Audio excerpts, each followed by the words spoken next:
안녕하세요. 사연 읽어주는 남녀입니다. 오늘도 와주셔서 감사드리며 그럼 오늘의 사연 바로 소개해드리겠습니다. 저와 엄마는 몹시 특이한 모녀입니다. 유복자인 저를 키우면서 엄마가 결심한 것은 제가 쓰러지거나 넘어진 후에 다시 일어나는 사람으로 키우겠다는 거였대요. 사람이 살면서 좌절을 안 할 수는 없지만 좌절 후에 주저앉아 있는 사람으로는 키우지 않겠다는 게 엄마의 결심이었다고 했습니다. 그래서인지 저의 엄마, 여느 엄마처럼 저한테 한 번도 이랬죠요, 저랬죠요 하고 혀 짧은 소리로 어르거나 달랜 적도 없고 존댓말을 하면서 귀하게 여겨주신 적도 없습니다. 대신 힘들면 힘들다, 괴로우면 괴롭다 다 얘기하고 하다못해 집에 있는 빚이며 생활비 규모, 그리고 엄마가 감당해야 하는 것들과 제가 책임져야 하는 것을 숨김없이 말해주시곤 했어요. 초등학교 들어가면서부터는 뭐랄까 엄마와 저는 모녀가 아닌 동지의 개념으로 살았습니다. 저희 엄마 몹시 억척스럽고 강인한 사람이거든요. 학교 안에서 브루스타에 가래떡 구업하는 것으로 일을 시작해서 제가 대학 갈 무렵에는 꽤 괜찮은 동네에 목 좋은 가게 하나를 계약하고 고급 떡집을 하기 시작하셨습니다. 대학교 2학년 때쯤에는 엄마가 개발한 떡 중 하나가 말 그대로 대박을 쳐서 평생 만져보지도 못한 돈이 들어오기 시작했고요. 하지만 엄마는 여전히 10년이 넘은 작업복에 몸빼바지, 구멍난 신발을 고수하며 묵묵히 떡만 만들었고 저 역시 학교 등록금을 제외한 모든 용돈과 생활비는 아르바이트로 충당해가며 살던 대로 살았습니다. 나 죽고 나서는 남은 거 네가 어떻게 쓰던 상관없어. 하지만 나 살아있는 동안에는 내 방식대로 살 거고 너도 나 의지할 생각하지 마. 뭘 새삼스럽게 그래? 나도 돈 쓰는 거 낯설어. 희한하게 엄마 돈으로 뭔가 펑펑 쓰고 나면 동티 나서 급살 맞은 것 같단 말이지. 내가 아주 버릇을 잘 들였어. 그거 평생 잘 명심하고 살아. 부모라도 어쨌거나 나 아니면 남이야. 남의 돈 함부로 쓰기 시작하면 그때부터 인생 똥밭 되는 거야. 명심해. 엄마, 나 그런 의미에서 질문 하나 있는데 혹시 나 결혼할 때도 한 푼도 안 보태주고 그럴 거야? 만약에 시댁 쪽에서 예단 예물 이런 거 요구하면 어쩔 건데? 요즘 대세가 반반이라며 그쪽에서 천하면 나도 천할 거고 그쪽에서 억하면 나도 억할 거야. 아들 키우는 데는 돈이 10배로 들고 딸은 공으로 키워? 야, 새끼 키우는 데 들이는 공은 개나 사람이나 소나 인간이나 다 거기서 거기야. 1대1, 그러니까 애저녁에 기대하지 마. 그리고 그쪽에서 이상한 거 요구하는데도 결혼하겠다고 하면 그건 네 팔자 네가 볶겠다고 선택해서 기름지고 불로 뛰어드는 거니까 그것까진 내가 말리진 않어. 대신 나한테 와서 징징거리지 마. 그건 불공평한 거야. 오케이. 내 팔자는 내가 뒤집어 엎는 걸로. 오케이. 이 얘기를 나눈 것이 대학교 2학년 때였는데 이때는 몰랐죠. 그해 여름에 제가 정말로 제 팔자를 뒤집어 엎을 일을 저지를 줄은 말입니다. 사달의 시작은 농활, 동촌 봉사활동이었어요. 용감하고 씩씩하게 여름에는 그저 땀 흘리며 봉사해야지 하는 마음으로 떠난 시골 중에서도 깡시골. 거기에서 전 중학교까지만 졸업하고 부모도와 충실히 농사일을 하는 한 남자를 만났습니다. 저랑 5살 차이 나는 그는 위로 3살 터울의 형이 있었고 두 형제가 부모님과 함께 1000평 정도 되는 땅에서 농사를 짓더라고요. 나중에서야 그 땅도 동네 사람에게 빌린 땅이라는 것을 알았지만 여튼 그때는 그 1000평의 땅을 애지중지하며 농사짓는 사람이라고만 알았습니다. 비록 영어도 모르고 수학은 더더욱 모르고 고등학교, 대학교 때 배워야 할 다양한 지식과 상식은 없어도 공기 냄새 맡고 비가 언제 올 것 같은지를 알고 새가 나는 높이를 보고 다음날 날씨를 맞췄죠. 별의 흐름과 바람의 강도로 계절의 흐름을 말해주는 그가 강하고 씩씩하기만 한 제 마음의 한 구석을 말랑말랑하게 만드는 데는 그다지 많은 시간이 걸리지 않았습니다. 한 달이 채 되지 않아 저는 그 사람에게 빠져들었고 그는 도시에서 내려온 왈가닥인 저를 신기해하면서도 설레어하며 조심스레 대해주더라고요. 그렇게 저희는 공식적으로도 비공식적으로도 모두가 뜨악해하는 미녀와 야수 커플이 되었습니다. 농활에 함께 참여했던 선후배, 동기들은 저한테 미쳤다고 했어요. 제가 잠시 눈이 돌아 앞뒤 안 가리고 달려드는 거라며 다시 학교 생활로 돌아가면 정신 차릴 거라고요. 그리고 그 역시 제가 돌아갈 날이 다가오면 다가올수록 처연하고 침울하게 제게 말하곤 했습니다. 잠시 꿈을 꿨네. 너랑 여기 어울리지 않지. 흙과 똥 가득한 곳에서 네가 어찌 살겠어. 잘 가. 와씨, 진짜 못됐네. 아니 매달려서 잡아도 모자랄 판에 가라고? 그냥 이렇게 보낸다고? 오빠, 네가 그러고도 남자냐? 잡으면 남을 거야? 그렇게 물어보지 말고 일단 그럼 잡아나 보든가. 그럼 잡을래. 잡혀줘. 어쩌겠어요. 제가 정신 나간 년이죠. 그때는 그게 멋있는 건 줄 알았습니다. 시원시원하게 내 사랑 찾아 과감한 결정을 내리고 돌진하는 게 진정한 사랑의 모습이고 내가 할 수 있는 멋짐의 표상이라고 생각한 거죠. 솔직히 말하면 제가 한 그 결정 결혼 이틀 만에 후회했습니다. 하지만 후회한다고 어디 말할 곳도 없었고 말을 해서도 안 되었어요. 자존심이 너무 상했거든요. 결국 저는 대학교 3학년을 채 마치지 못하고 학교를 그만두었습니다. 그리고 전격 결혼을 단행했죠. 제 주변에 모두가 말리고 미쳤다고 하고 친구들 중에서는 자기가 친엄마라도 된 것처럼 울며불며 등짝을 때리는 애도 있었습니다. 제가 다니던 과가 졸업만 하면 거의 공기업에 100% 취업이 되는 분야라서 다들 인생 망치고 있다며 혀를 끌끌 찼어요. 오히려 저희 엄마만 가만히 계셨습니다. 지금에서야 그때 엄마 마음이 얼마나 지옥이었을까 가늠이 되지만 그때는 역시 우리 엄마 쿨하다라고 아무렇지 않게 생각했어요. 제가 학교도 그만두고 시골 중에 상시골, 버스도 하루에 3번밖에 안 다니는 그 시골로 시집을 가겠다고 했을 때 엄마는 저한테 딱 하나만 물어보셨습니다. 그게 진짜 네가 원하는 거야? 그 어떤 것보다도 이걸 원해 엄마. 그럼 가. 결혼해. 그 다음부터는 일사천리였죠. 성질 급한 제가 미루고 뭉개며 느리게 할 리가 없으니까요.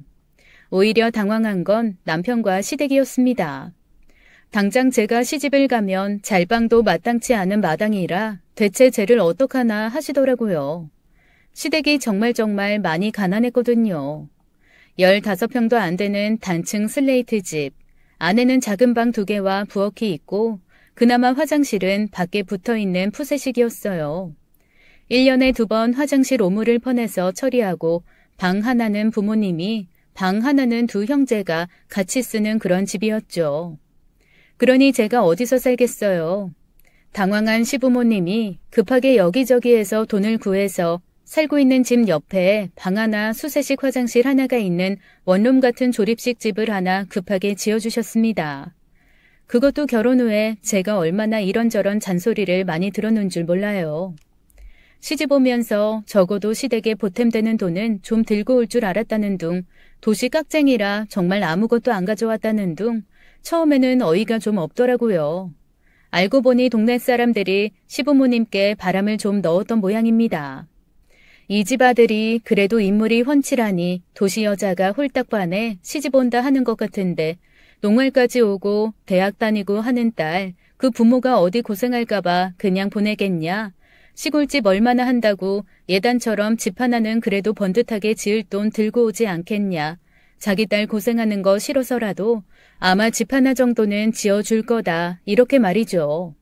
하지만 그분들이 저희 엄마를 모르셨던 거죠. 처음에 상견례를 할 때 시부모님이 우리는 정말 해줄 게 없다. 방 하나 화장실 하나 있는 조립식 주택 지은 500만 원도 여기저기에서 빌렸다라고 하시니 저희 엄마 담담하게 그러시더라고요. 저도 그럼 애한테 500 해주겠습니다. 그걸로 알아서 살림사서 넣으면 되겠네요. 그때 당황하던 시부모님 얼굴이라니. 시어머니가 대놓고 예단 예물 얘기를 꺼내자 저희 엄마 단호하게 그러시더라고요. 딸 키우는 공도 똑같이 들었습니다. 사돈댁에서 하시는 것만큼 저도 할게요. 예단이랑 예물 받고 싶으신 것 목록 정해서 주시면 저도 거기에 준하는 만큼 저희 쪽에서 받고 싶은 거 적어서 전달 드릴게요. 그러자 당황한 시어머니가 말문이 막혔고 옆에서 안절부절 못하던 남편이 그러더라고요. 엄마는 무슨, 요즘 세상에 그러면 안 된대요. 안 주고 안 받고 반반 결혼하는 게 대세인데. 아니, 그러면 식장도 반반 하실 겁니까? 시어머니가 황당하다는 목소리로 묻자 저희 엄마 아주 담담하게 대답하시더라고요. 그럼요. 호텔에서 하시건 논밭에서 하시건 그 비용의 절반은 저희 몫이고 나머지 절반은 사돈댁 몫이죠. 그 대화 이후로 시어머니는 한마디도 하지 않고 잔뜩 골이 난 채 나오는 음식만 묵묵히 드시더라고요. 결국 저는 무료로 빌려주는 동네 마을회관에서 결혼을 했고 제 드레스는 흰색 원피스로 제가 사입고 남편의 양복은 검은 양복으로 본인이 사입고서 결혼을 했습니다. 저희 엄마 나름 떡집하면서 인맥이 좋으셨는데 시골까지 큰 버스로 하객들 모셔서 참석한 분들에게 직접 한 떡과 교통비 봉투 다 들려 보내셨고요. 축의금도 받지 않으셨어요. 반면에 시댁에서는 얄짤없이 축의금도 받고 답례품도 없어서 시댁 쪽 손님들이 저희 쪽 손님 보면서 조금 부러워하기도 하고 그러셨습니다. 시어머니가 나중에 어이없다는 듯 혀를 끌끌 차며 혼자 독하게 애 키운 티가 난다고 하시는데 그 말은 좀 화가 나더라고요. 하지만 제가 이 결혼을 결정한 것처럼 시어머니도 자기 입으로 할 말 하고 싶은 거 하는 거려니 하고 넘겼습니다. 그렇게 23, 저는 신혼생활을 시작했고 제 결정이 정말 어리석고 바보 같았다는 것을 깨닫는 데는 3달이 채 걸리지 않았습니다. 농할 때 와서 본 별은 예쁘고 로맨틱했는데 어느새 별만 보면 지긋지긋하더라고요. 별 뜨면 일하러 나가야 하거든요. 일단 해가 뜨고 중천에 올라가면 도저히 더워서 일을 할 수가 없습니다. 새벽별 보며 일어나 부지런히 일을 하고 해 뜨면 들어와 집안일하는 게 일상이 되면서 저는 점점 지쳐갔어요. 하지만 엄마에게 힘든 티를 낼 순 없었죠. 정말 너무 미안해서 차마 말도 못하겠더라고요.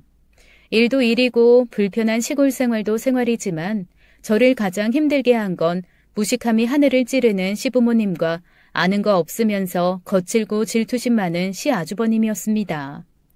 저희 결혼식 날도 구석에서 술에 거나하게 취해서 있는 대로 주정을 하다가 지인들 손에 끌려나가셨거든요.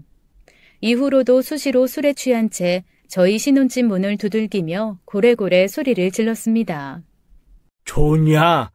형보다 먼저 살림 차리고 마누라 끼고 자니까 좋냐고. 야, 나와봐.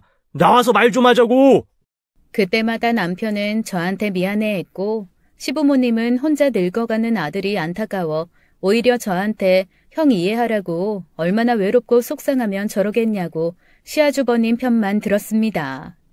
가끔 술과 함께 폭력적으로 변하는 시아주버님이 무섭고 너무 가난하니 마음의 여유가 전혀 없는 시댁이 버거워지기 시작했어요.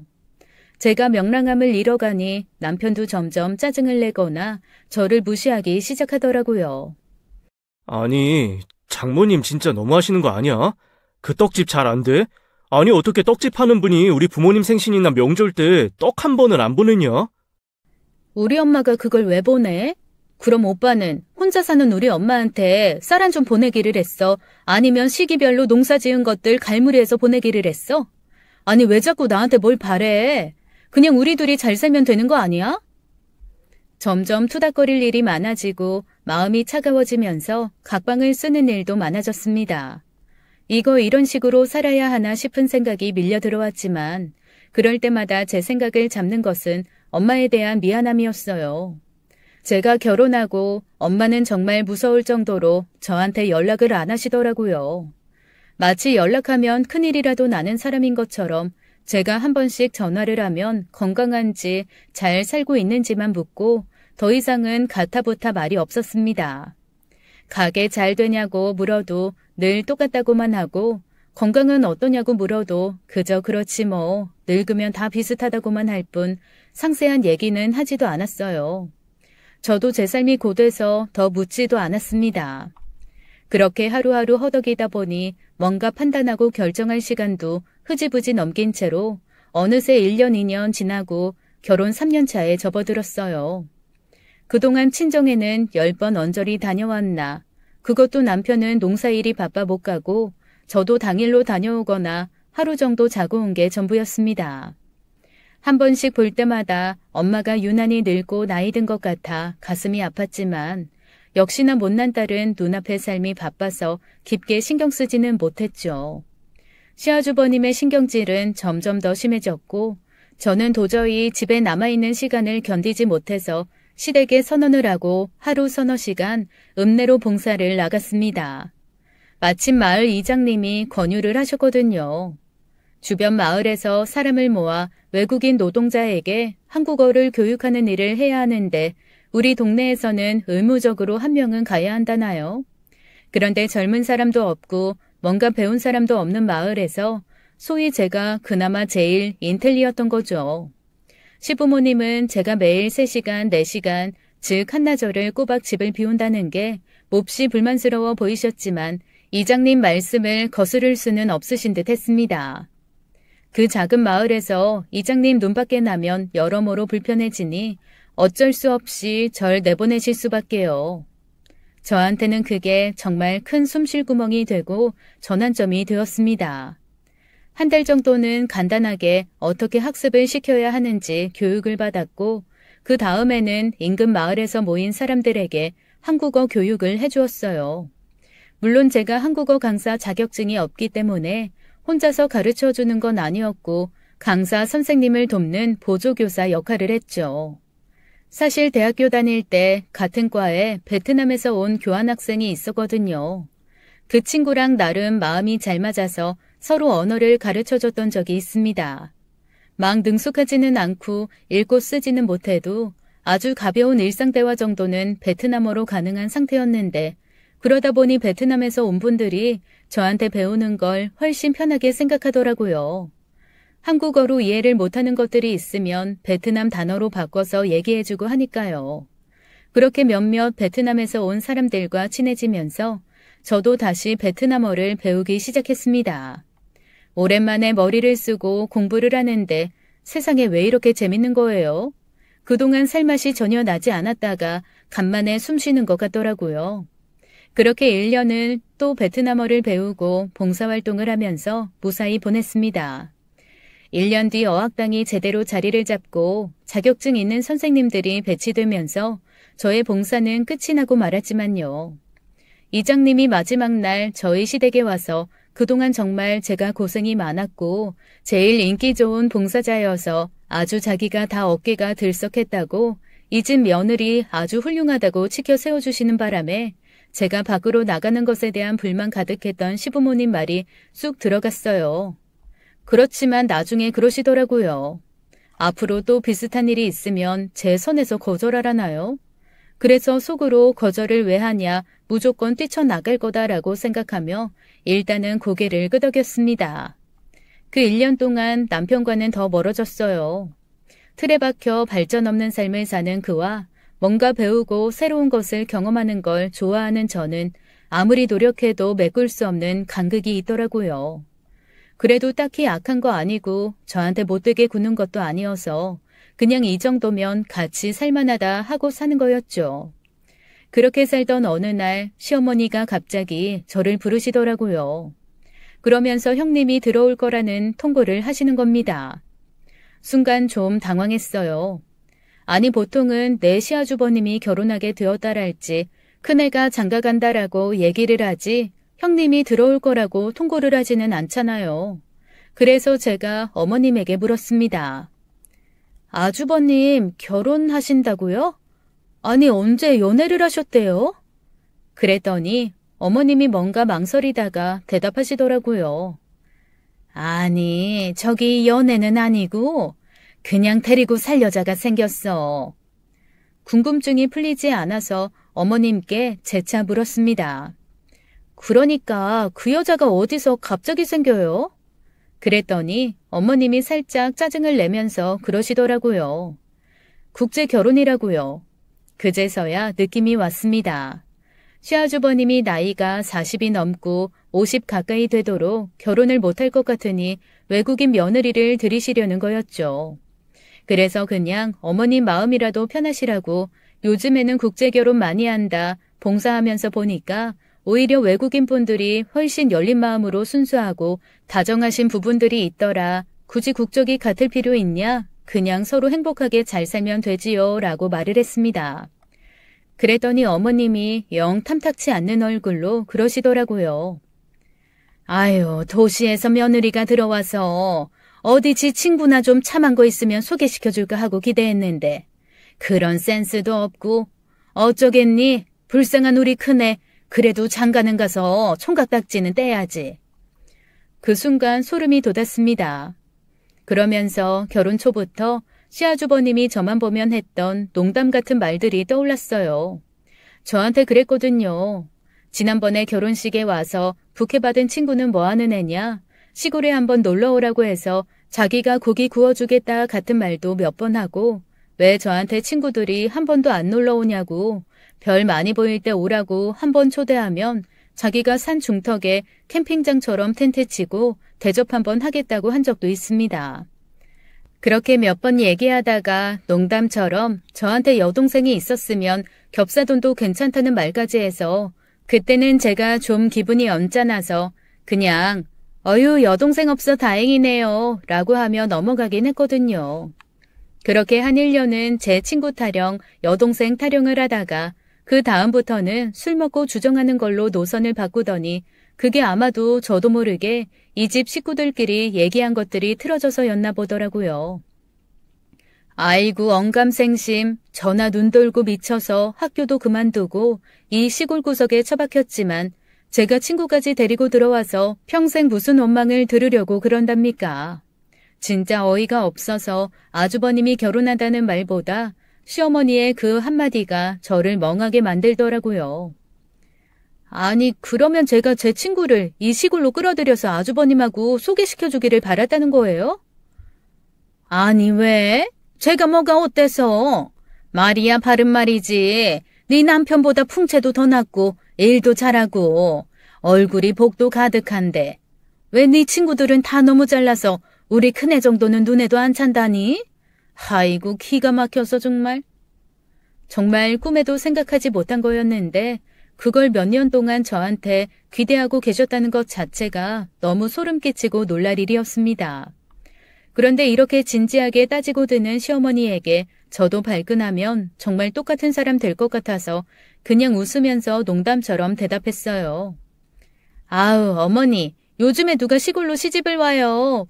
저 여기 시집 올 때도 제 친구들이 얼마나 뭐라고 했는데요. 그랬더니 시어머니가 발끈하면서 그러시는 겁니다. 아니 너는 네가 좋아서 시집 와놓고 지금 와서 이런데 어떻게 시집 오냐 그러면 어떡하니? 너도 참 이상하다. 너 그리고 내가 단단히 하나 일러둘 게 있어. 아무리 너보다 나이 어리고 외국인이라고 해도 너보다 형님이니까 깍듯하게 형님으로 모셔. 그리고 집안일은 네가 다 알아서 가르쳐라. 나는 말도 안 통하고 힘드니까. 아주 읍내 나가서 선생이라고 잘난 척 신나게 하고 온 것 같은데 어디 한번 얼마나 잘하나 좀 보자. 이라고 말씀하시더라고요.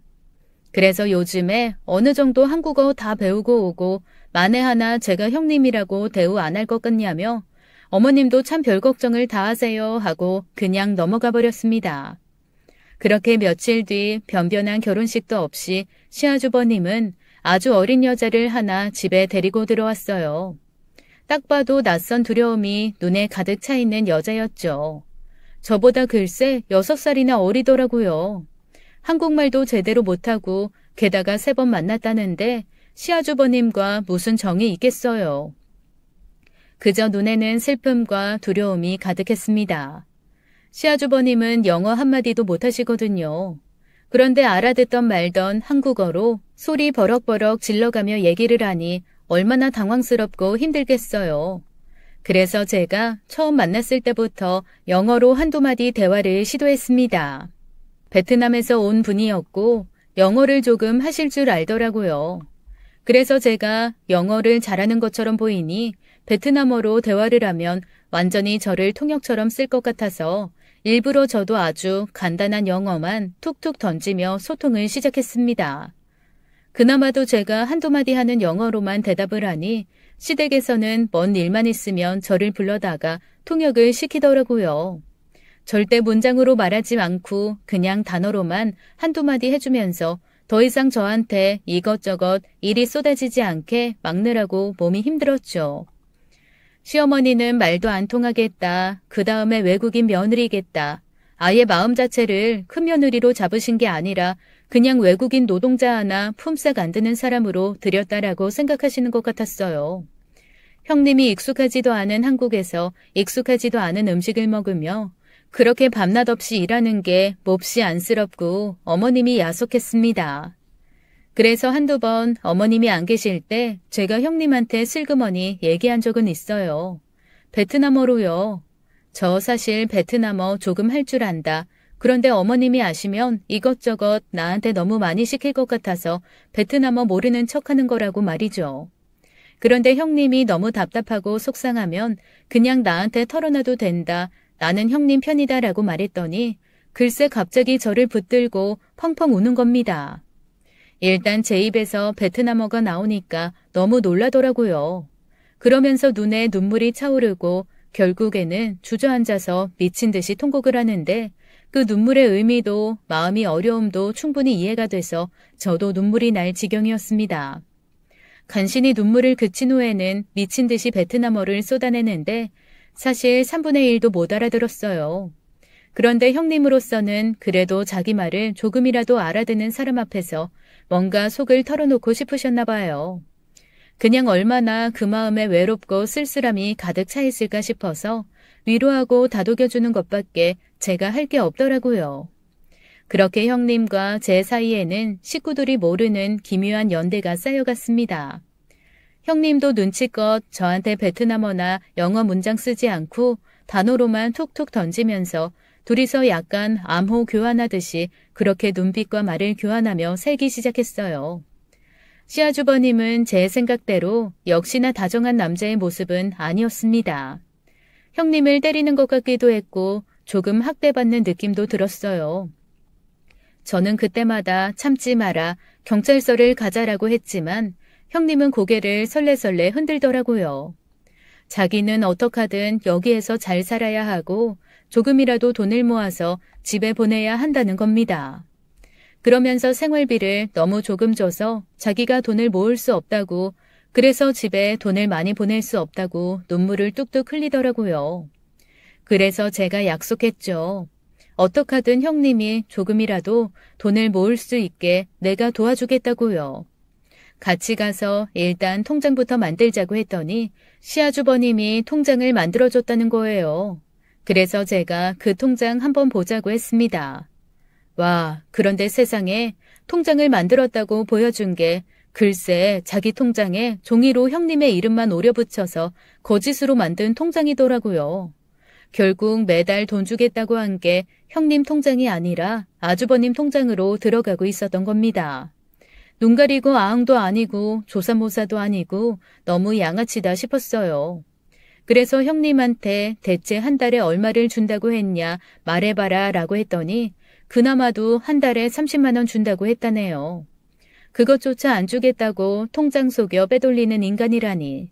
제가 진짜 치가 떨렸습니다. 그래서 제가 이 통장 형님 통장 아니라 아주버님 통장이다. 형님 속았으니까 일단 나랑 같이 가서 통장 만들자고 했습니다. 바로 그 다음 날 형님 손 붙들고 어머님 아버님 그리고 두 남자 몰래 읍내에 나가서 통장을 만들고 들어왔어요. 그리고 통장은 제가 가지고 있으면서 제가 생활비로 받은 돈에서 조금씩 빼돌리고 모아서 한 달에 50은 저축해주겠다고 약속했습니다. 식구들이 저한테는 돈 주는 거 못 속이니까요. 생활비 좀 더 받고 동네에서 일당으로 일한 거 받아서 모으면 충분히 모을 수 있는 돈이거든요.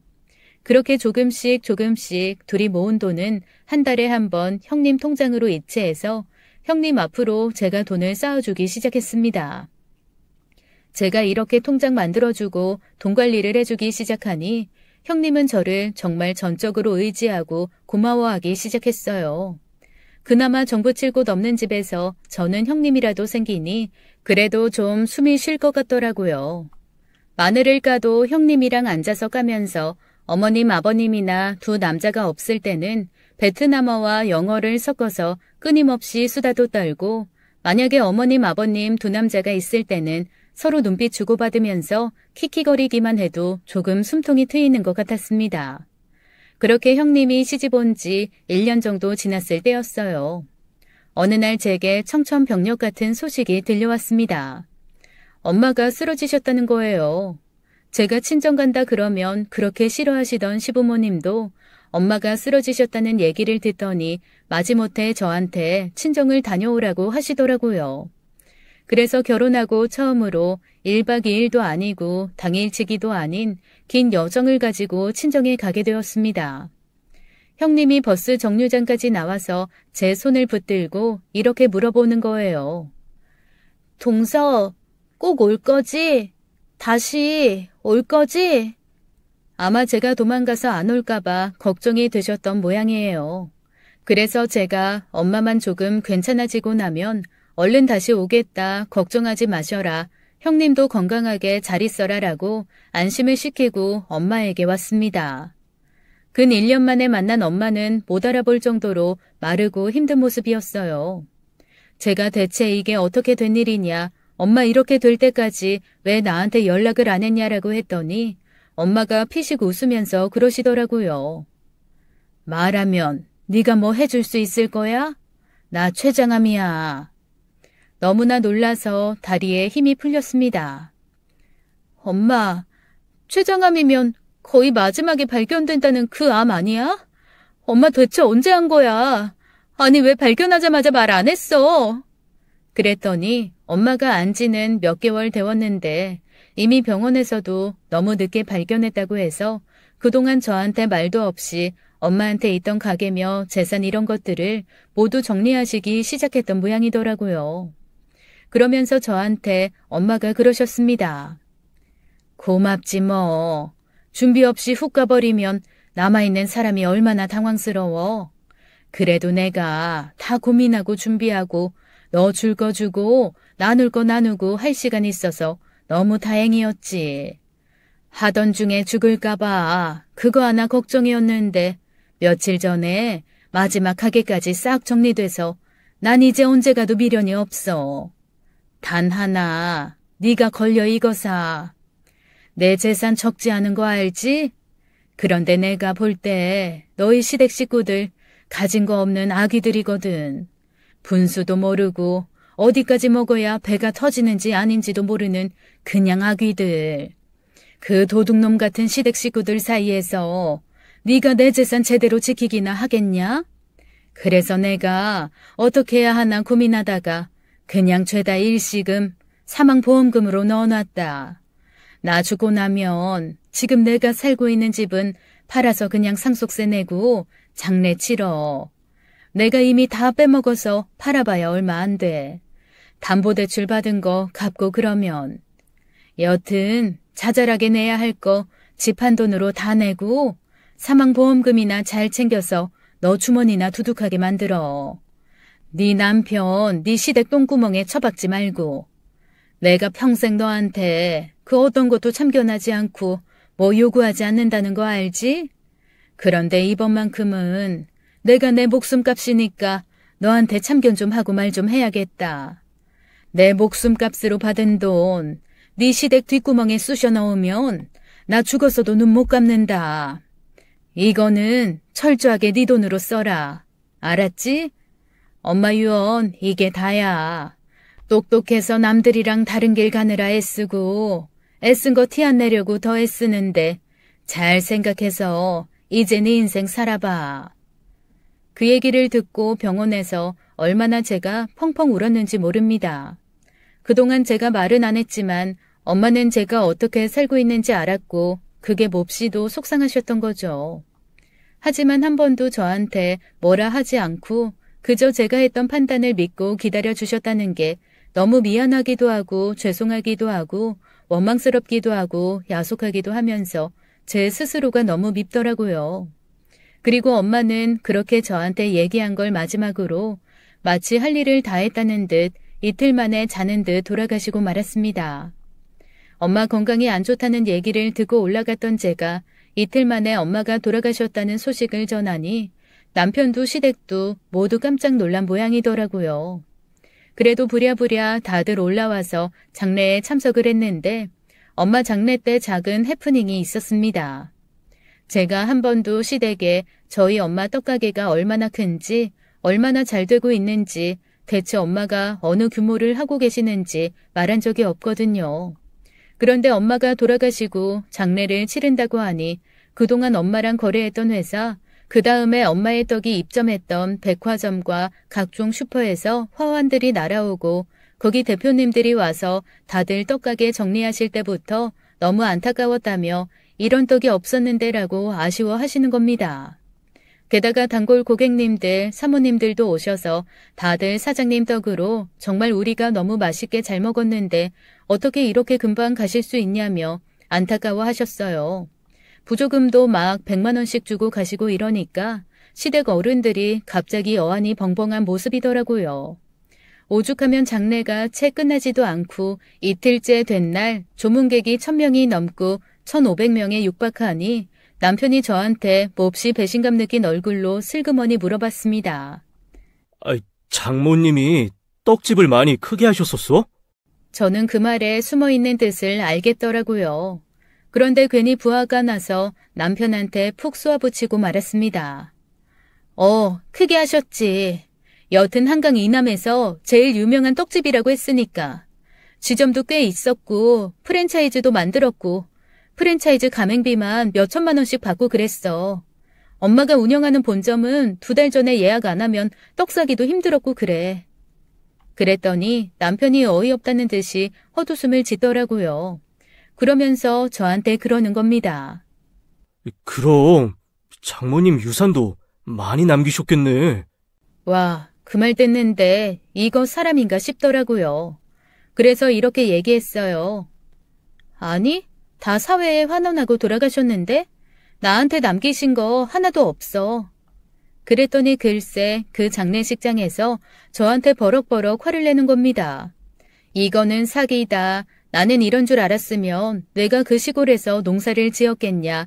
올라와서 내가 떡집 물려받아서 했지라면서 어떻게 자기한테 말 한 번도 안 하고 감쪽같이 숨길 수가 있냐고 펄펄 뛰더라고요. 자기는 정말 인정할 수 없고 너무너무 야속하다나요? 어이가 없더라고요. 그래서 제가 너무 황당해서 아니 우리 엄마 사업이고 나랑은 상관도 없고 나는 떡집을 한 번도 물려받을 생각을 한 적이 없는데 왜 당신이 난리냐라고 했더니 저보고 무섭고 의문스러운 여자라면서 정말 어이없다라고 오히려 자기가 너무 실망했다는 겁니다. 그거는 시부모님도 마찬가지였어요. 아니 이렇게 번듯하게 사업하는 양반이 어쩜 그렇게 딸한테 한 푼도 안 들려보내고 시집을 보냈냐며 이거는 사람이 아주 괴팍하다고 계속 꾸덜꾸덜 하시더라고요. 하지만 제가 너무나 싸늘하게 아무 표정 없이 굴고 있자니 시부모님이 더 이상 얘기했다가는 어떤 국물도 없겠다 싶으셨는지 일단은 입을 다무셨습니다. 그렇게 저희 엄마의 장례는 제가 생각한 것보다 훨씬 더 성대하게 치러졌어요. 그리고 부조금으로 들어온 몇천만 원, 저희 시댁에서 계속 혀를 날름날름하며 탐을 냈지만 저는 오히려 더 보란듯이 과감하게 평소 엄마가 신경 많이 쓰셨던 고아원과 양로원에 다 기부를 해버리고 말았습니다. 시부모님이 정말 펄펄 뛰셨지만 어차피 시댁 쪽에서 들어온 부조금은 딱 60만 원이 전부였거든요. 그 60만 원 돌려드리고 나머지는 엄마 유언이라고 얘기하면서 모두 기부를 해버렸어요. 그리고 그날부터 시댁에서 은근히 저를 신경 쓰면서도 제 눈치를 보고 그러면서도 뭔가 희한하게 굴더라고요. 계속 저희 엄마가 뭐 남기신 거 없느냐, 보험 드신 거 없느냐 물어봐서 보험 드신 거 있다. 그것도 다 엄마 유언대로 처리할 거다라고 했더니 대체 얼마냐, 어느 정도냐 코치코치 캐묻는 겁니다. 절대 말 안 했죠. 제가 왜 말을 해주겠어요. 그런데 문제는 제가 잠시 전화기를 놓고 부엌에서 뭔가를 하고 있을 때 저한테 온 보험사의 문자를 남편이 본 겁니다. 저희 엄마 사망보험금이 꽤 컸거든요. 몇 억 단위가 됐었는데 그게 제 통장에 입금될 거라는 문자를 본 겁니다. 남편이 저한테 갑자기 화색이 돈 얼굴로 뛰어오면서 이렇게 사망보험금이 많았냐, 이 돈으로 우리 한번 좋은 집도 사고 식구들끼리 먹고 살 사업을 해보자라고 하는 겁니다. 그래서 제가 남편한테 처음으로 난리를 부렸어요. 우리 엄마 목숨값으로 왜 내가 집을 사고 왜 사업을 하는데 쓰냐고 말이죠. 이거는 내가 엄마가 말한 대로 쓸 거다. 엄마가 좋은 일에 써달라고 했으니 엄마의 유지를 받을 거다라고 했습니다. 그랬더니 남편이 펄펄 뛰더라고요. 아니 살아있는 사람이 중요하지 죽은 사람이 무슨 소용이냐. 이거는 당신이 잘못 생각한 거다. 이 돈이면 우리 식구들이 모두 편안하게 여생을 살 수 있는데 왜 굳이 같이 고생하는 길을 택하냐라고 하는 겁니다.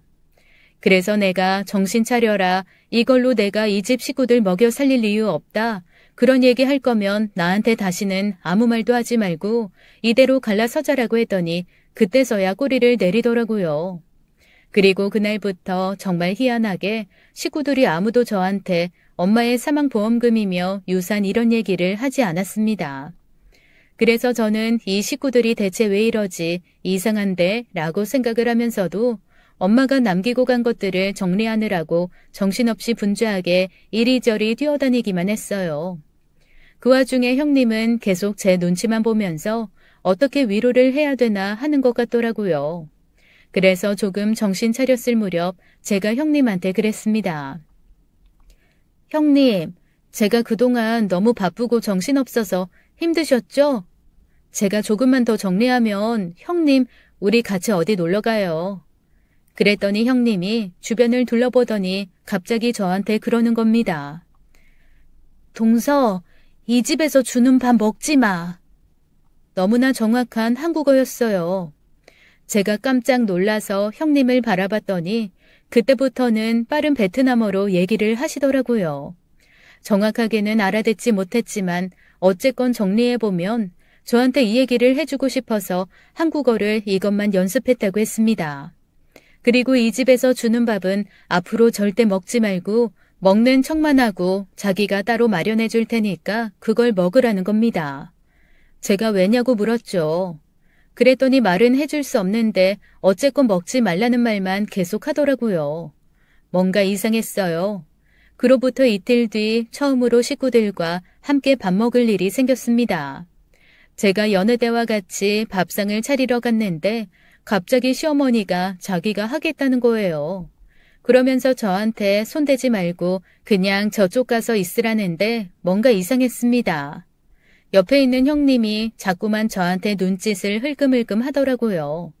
그렇게 어머님이 밥상을 차리셔서 제가 밥상 앞에 앉은 다음에 제 밥그릇을 들고 남편과 바꿨습니다. 그러면서 남편한테 이렇게 얘기했죠. 내 밥이 좀 많네. 당신 거랑 바꿔야겠다. 그랬더니 갑자기 온 식구가 벌떡 벌떼처럼 일어나면서 남편 밥그릇을 낚아채서 이러는 겁니다. 특히 시어머니는 눈에 띄게 당황한 모습으로 허둥지둥 하시더라고요. 아유, 그러면은 저기 새로 풀면 되지. 그리고는 제가 손댈 새도 없이 제가 바꿔놓은 남편 밥그릇을 들고 쏜살같이 부엌으로 가서 남편한테 다른 그릇에 밥을 떠다 주더라고요. 아, 뭔가 느낌이 왔습니다.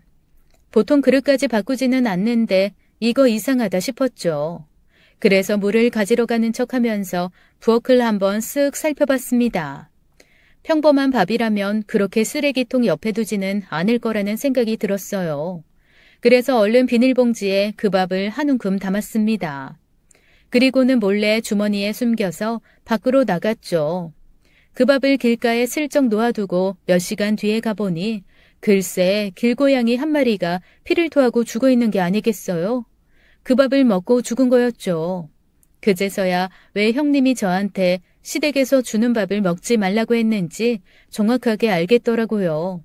저는 그대로 비닐에 남아있던 밥을 들고 경찰서로 가서 신고를 했습니다. 경찰에서는 신고 후에 바로 출동해서 조사에 들어갔죠. 조사 결과 시부모님과 남편 그리고 시아주버님이 공모를 해서 저한테 쥐약과 농약이 같이 섞인 밥을 먹여 저를 없애버린 후에 저한테 들어온 엄마의 모든 유산과 사망보험금을 남편이 차지할 계획이었더라고요. 사실 처음에는 다들 펄쩍 뛰었습니다. 그런 일도 없다, 그 밥이 우리 밥이라는 증거가 있냐, 며느리가 미친 것 같다는 등등 벌떼처럼 들고 일어나서 범행을 모두 부인했어요. 그런데 결정적인 증거가 나오고 말았습니다. 그 증거를 듣고는 다들 입을 꾹 다물면서 한마디도 못하더라고요. 바로 모든 범행을 논의하던 것을 글쎄 저희 형님이 녹음을 한 것입니다. 형님이 한국말을 제대로 알지는 못하지만 만날 서로 툭툭거리면서 다투고 싸우고 서로 싫은 소리만 해대던 그 4명이 모여서 뭔가 쑥덕거리는 걸 듣고 아, 이거 뭔가 이상하다 싶었답니다. 그리고 아무리 한국말을 몰라도 농사일을 1년 넘게 한지라 쥐약, 농약이라는 단어는 알고 제 이름도 아니까 느낌이 좋지 않았다고 하더라고요. 그런데 식구들은 모두 형님이 한국말을 전혀 못한다고 생각해서 그 앞에서는 일절 말조심을 안 하거든요. 오죽하면 바보, 멍청이, 노예 이런 단어도 가감없이 써서 제가 몇 번 그런 단어는 느낌으로도 무슨 말인지 안다, 조심해야 한다고 얘기한 적이 있을 정도입니다. 그때마다 그걸 어떻게 하냐 그냥 귀머거리다 생각하고 편하게 살 거라면서 그렇게 제 말을 무시하시더니 결국 자기네들 발등을 찍은 거죠 뭐. 눈치 빠른 형님은 자기가 한국말을 모른다고 식구들이 생각하는 걸 이용해서 슬그머니 과일 갖다 주는 척 그 자리에 끼어든 겁니다. 그리고는 핸드폰을 녹음으로 켜놓은 뒤에 장롱 밑에 넣어두었더라고요. 무슨 말인지 못 알아들었지만 어쨌거나 뭔가 나쁜 일을 꾸미는 것 같았다나요? 경찰에서는 서로 상세하게 저를 해하고 돈을 가로채기 위한 작전을 논의한 그 녹음 파일을 듣고 녹음을 한 것 자체는 불법 녹음이지만 이걸로 충분히 추궁할 증거는 삼을 수 있다며 녹음 파일을 가져갔습니다. 어이없는 건 형님이 녹음한 파일을 듣고 남편과 시아주버님이 어리석게도 서로 얘가 먼저 그렇게 하자고 했다, 형이 먼저 아이디어를 냈다라고 하면서 자백을 했다네요. 그 와중에 둘이 서로 깎아내리고 모함하느라 알게 모르게 지었던 죄까지 다 까발리고 형님과 혼인신고도 미뤄 불법 체류자 만든 것까지 밝혀져서 오히려 가중처벌이 되는 어이없는 상황이 생겼습니다. 저를 없앤 후에는 글쎄 형님까지 없애고 제 재산으로 바닷가 가서 펜션 차릴 계획이었더라고요.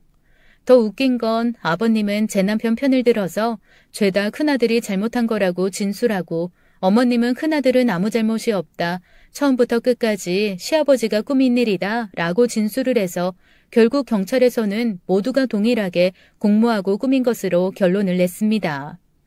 평소 각자 자기가 사랑하는 자식을 싸고 도는 바람에 제대로 입도 못 맞추고 잡혀들어가 서로를 오히려 수렁에 빠뜨리게 된 거였죠. 그 자백으로 인해 남편과 아주버님, 시부모님까지 4식구는 모두 재판을 받게 되고 가명 여지없는 살인미수로 감옥에 가게 되었습니다. 당연히 저랑 형님은 선처 없고 합의도 없었고 살인미수에 걸려 있었기에 이혼도 수월했어요. 형님은 원래 불법 체류자 신분이라 바로 추방이 되어야 했지만 일단 본인이 일부러 불법 체류를 한 게 아니고 시아주버님한테 속은 거라는 게 녹음 파일이며 자백으로 증명되어서 여러 기관과 공무원들의 도움을 받아 체류할 수 있게끔 조치가 취해졌습니다. 저는 돌아가신 엄마가 정말 형님을 저한테 보내주신 게 아닐까라는 생각을 했죠. 그렇게 저는 시골 생활에서 미련 없이 벗어나 형님과 함께 새 삶을 찾기로 했습니다. 저희 형님도 그렇고 저도 그렇고 은근히 요리에 재능이 있더라고요. 그래서 멀찍이 떨어진 도시 좋은 목세 자리에서 음식점을 시작했습니다. 한식과 베트남 음식이 어우러진 퓨전 식당을 하고 있는데 젊은 사람들한테 엄청 인기가 많아서 식사 시간이면 줄 서는 식당이 되었습니다. 형님과 저 친자매 못지않게 다정하게 지내고 있어요. 감옥에 있을 4명의 전 시댁 식구들은 싹 잊고 저희는 나름대로의 삶을 꾸려나가며 행복하게 지내고 있습니다.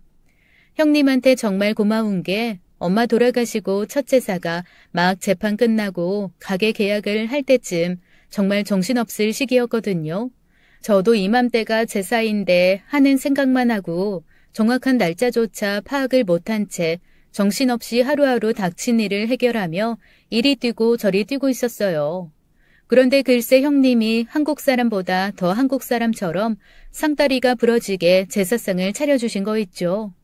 아니 세상에 태어나서 그렇게 큰 문어도 처음 보고 애기 머리통만한 배랑 사과는 대체 어디서 구한 건지, 제사상에 바나나도 올라가 있고 두리안도 올라가 있고 쌀국수랑 육개장 나란히 놓여 있고 떡도 5종류가 산더미처럼 쌓여 있어서 대체 이 제사상의 국적이 어딘가 싶었는데 형님이 그러시더라고요.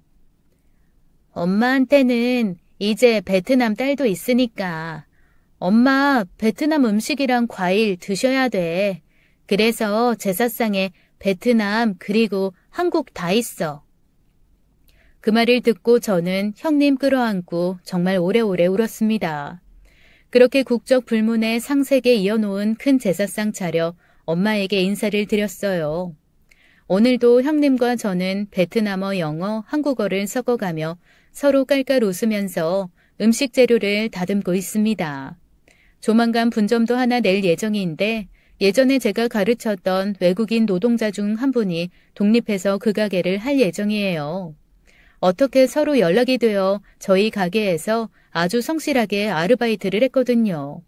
그분 역시 시댁에서 제대로 대접을 안 해줘서 뛰쳐나온 후 비자 때문에 고생하다가 저희를 만난 거라 얼른 취업시키고 비자 문제 해결하고 가게에 있는 쪽방에서 숙식할 수 있게 해주었거든요. 손맛도 좋고 열정적이라 독립시키고 또 다른 분 소개받아서 일 가르칠 예정입니다. 어쩌다 보니 한 분 한 분 외국인 노동자를 받아들여 독립시키게 되더라고요. 올 여름에는 형님과 함께 고향에 내려가려고요. 그동안 보낸 돈으로 번듯하게 집 지었다고 사진이 와서 형님과 직접 가서 보기로 했습니다. 형님의 부모님도 한국에서 있었던 자초지종 다 듣고 아시거든요. 저한테 한국 딸이라고 부르시는데 한국 딸 오면 정말 맛있는 거 많이 해주시고 좋은 곳 구경 많이 시켜주신다고 해서 기대 중입니다. 그래서 형님 고향에서 필요하다고 했던 가전제품 좋은 걸로 잔뜩 사가지고 우리 형님 금이환영 시켜드리려고요. 사실 형님한테 말 안 하고 거기 있는 식구들 선물을 조금씩 사서 모으는 중입니다. 어머니에게는 금목걸이 하나 채워드리고 아버지에겐 금팔찌 하나 채워드리려고요. 동생들이랑 이모, 고모, 삼촌들에게도 좋아하실 만한 것들을 몰래 준비 중이에요. 나름 저의 서프라이즈라고나 할까요? 그런데 이런 것들을 준비하면서 한편으로는 신나고 좋은데 또 한편으로는 가슴이 시리더라고요. 모든 것이 평안해지니 사실 엄마 생각이 더 납니다. 엄마 살아계셨으면 베트남 같이 놀러가고 평생 외국 한번 못 가보셨는데 얼마나 좋아하셨을까 싶더라고요. 하지만 아마 지금 제가 사는 거 엄마가 하늘에서 보고 그 어느 때보다 좋아하실 거예요. 엄마가 원하는 대로 딱 제 인생 제가 챙기면서 잘 살고 있으니까요. 얼마 전에 경찰에서 연락이 왔는데 그 내 식구가 글쎄 억울한 부분이 있다면서 항소를 했다네요. 그런데 워낙 증거가 뚜렷하고 평소 농담처럼 저만 없으면 큰 재산 생긴다고 동네 사람들한테 말했던 것들도 다 증거가 돼서 항소에 성공할 가능성은 별로 없어 보입니다. 그 말을 듣고 형님이 딱 한마디 하시더라고요. 바라기구만. 대체 어디서 그런 한국말은 배운 건지 정말 형님 아니면 웃을 일이 없습니다. 앞으로도 저 형님이랑 함께 의지하며 잘 살아보려고요. 6살 어리지만 한번 형님은 영원한 형님, 끝까지 형님이라고 부르면서 열심히 모셔보렵니다. 형님도 제가 있어서 행복하시겠죠? 부디 그랬으면 좋겠네요. 지금까지 사연 읽어주는 남녀였습니다. 끝까지 시청해주신 여러분 감사드리며 저희는 다음 사연으로 돌아올게요. 감사합니다.